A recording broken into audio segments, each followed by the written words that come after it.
Ayan mga baya, update sa ating Cherry na sasakyan, Cherry QQ. So, yung spark plug niya mahirap tanggalin kasi wala tong spark plug wrench. Nagawa tayo ng DIY spark plug wrench. Pinutol natin yung sa ating pang Raider 115. So, yun, same lang pala sila dito mga bay, pero ito malaki to, parang ano kayang motor to. Dadalhin lang natin tong sample, wala na talaga, sira na talaga siya, sirang-sira na. Kaya dito ang problema, ito may tubig paano natin yan paugahin? So nilagyan siguro natin to ng ano ba, tissue ba na pang-uga ba, kasi pag kuna natin yan, papasok yan sa loob yung tubig na yan. Delikado yan. Ito rin may tubig din. Hindi ko lang alam kung saan yan dadaan yung mga tubigan na yan. Bakit may tubig to? So yan. So ito lang yung update natin. So i-update ko kayo mamaya mga bay pag mapalitan na to. Kasi yung under nito, pangit. So lang parang hindi siya tumama, mag-minor ba. Kaya bila natin to ngayon. Naikabit ko na yung isa mga bay, yung bago. Kaso yung dito mga bay, basa-basa pa. Hirap pa kunin yung basa. Delikado kasi to pag hugutin ko tong spark plug, baka papasok to sa head yung tubig. Kaya dinadahan-dahanan lang natin na punasan natin dito kahit matagal mauga. Dahil na lang natin. Nakita yung magawa niyan. So, higpitan lang natin to.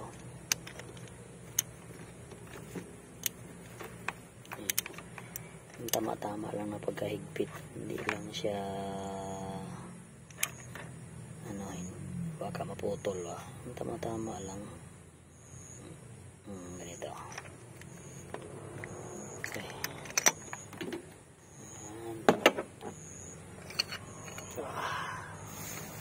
Babalikan ko kayo mga bay pag ito ay tingnan ninyo guys.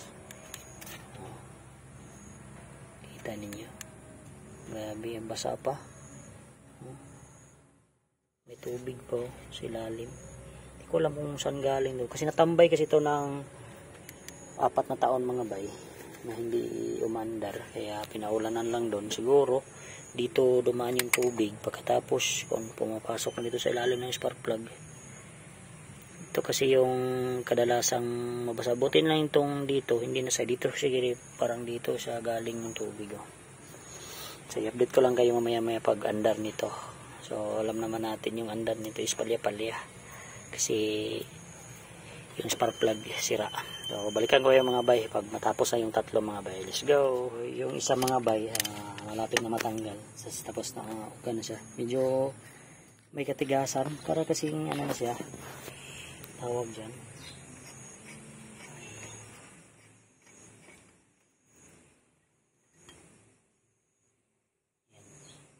Ang basa-basa niya mga bayo. Grabe.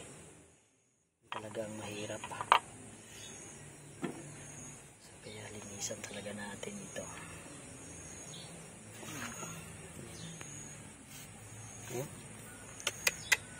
Putik talaga ito.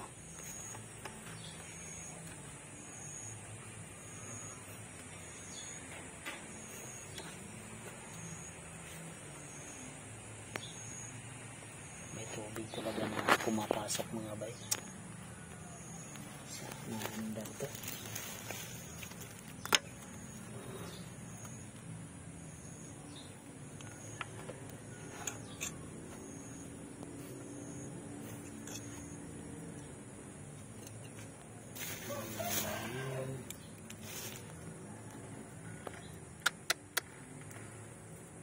Pumasok yung tubig kunti mga bayo.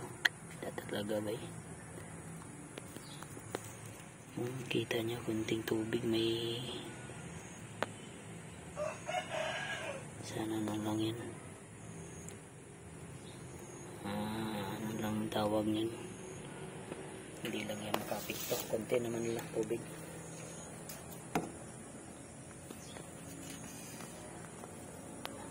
Tulong na sana. Ayan mga bayo, ito yung isang spark plug oh. Basa. Tapos mahirap pa siya hugutin. Walang alam. Parang kinain na talaga siya ng kalawang mga bayo. Ito. Kagandahan lang dito na ito na sasakyan mga bay. Madali lang sa tatrabahoin kasi yung makina ano lang ba? Maluwag lang siya. Ayan lang. So i-update ko lang kayo mga bay pag matapos na tong tatlo at mapaandar natin. Let's go. Ayan, nadiskartehan na natin tong kabila na hindi matanggal. Yung pintuan kasi nasira ito. Tapos na tong repair natin. Repair lang, hindi tayo nagpalit ng bago. So smooth na yung pagka-lock doon. Kaya ito na naman yung ano natin. So ginawa natin. Hindi kasi yan ma-open kahit ano gagawin natin. Kaya ito na lang ang diskarte ko. Pinaklas ko yung dito sa may ano natin seat belt. Tapos yan, buti na lang nadala. So gagawin lang natin dito is ano na lang, parang nahirapan ako. Wala talagang iba kahit sa labas to mga bay, kasi yung sa ilalim papakita ko sa inyo mamaya pag repair natin sa lock dito kung anong nangyayari sa kanya at malaman nyo kung bakit hindi na talaga mag-open. Kahit dito gagamitin natin sa likod, hindi talaga siya ma-open. Kaya ito na lang na tornilyo yung kukunin natin para paibaba lang natin to, kasi malayo naman yung isa dito, yung lock nandun sa ilalim, para lang makakuha ko yung lock doon sa ilalim at anong tawag dyan, matanggal at ma-open natin to. Sus, grabe, ang hirap. Dami na tayo mga bay. So malaki-laki pa yung gastusin natin dito sa panel natin. Puputol pa yan, sira pa yan dito sa ilalim. Daming ano pa dyan. Yung ECU nga hindi na plaster yung mga wire dan parang inoperahan na talaga to mga bay. At yung dashboard pa natin dito hindi pa iilaw, hindi pa yan iilaw, wala talaga lahat. Pero tatakbo to mga bay, one click lang to, kaya lang nag-check engine. So may injector pa na standard pinadala sa atin. So linisan rin natin yan mga bay. So i-update ko kayo mga bay sa pagbukas natin dito sa pintuan na hindi talaga mabuksan kahit sa labas. So ito na yung discarding ginawa natin. So ito hinugot ko talaga to ng lubusan kasi flexible naman at wala namang lock. Wala namang mga lock, pinahaom lang yan dito. Saka tanggalin lang natin to lahat para malinisan. Pati to tanggalin ko rin to para linisan ko mga bay. Babrush natin para malinis. Yung sa itaas naman walang problema, konti lamang yung dumi. Ito lang yung upuan, parang papalitan natin tong upuan or pa. I-update ko kayo mga bay pag matanggalan natin to at pag ipakita ko sa inyo kung paano i-repair tong lock dito sa Cherry na brand mga bay. So Taiwanese to na mga brand mga bay. So yung manubila hindi to converted mga bay, ganyan talaga yan to. Yung dashboard na yan okay pa yan. So ang nabali lang yung dito lang talaga yung mga lock ba. Hindi natin alam kung ma-repair pa ba natin yan. Kala ko kasi mabili natin yung ganito buo, simpleng ganito, wala palang binta sa Shopee at sa Lazada. Kaya nag-PPM na ako doon sa mga group chat. Makita natin kung ano ba tawag doon kanang tatanggalin natin to kasi linisan rin natin to mga bay.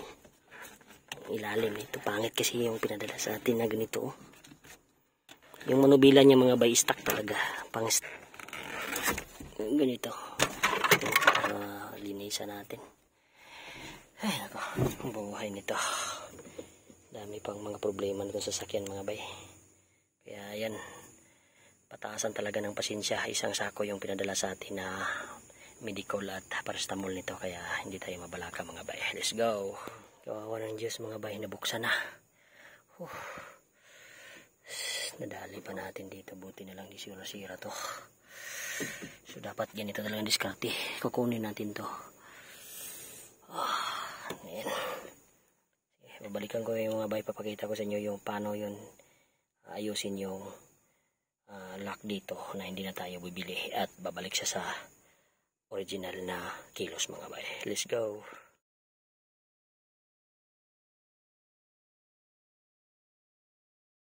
ito po yung lock ng, so tingnan ninyo, hindi pa naman siya gaano ka tinatawag na ano dyan, parang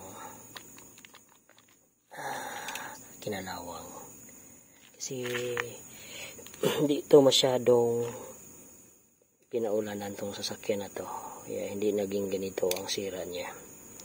So papakita ko sa inyo yung mechanism dito. So, sample tayo.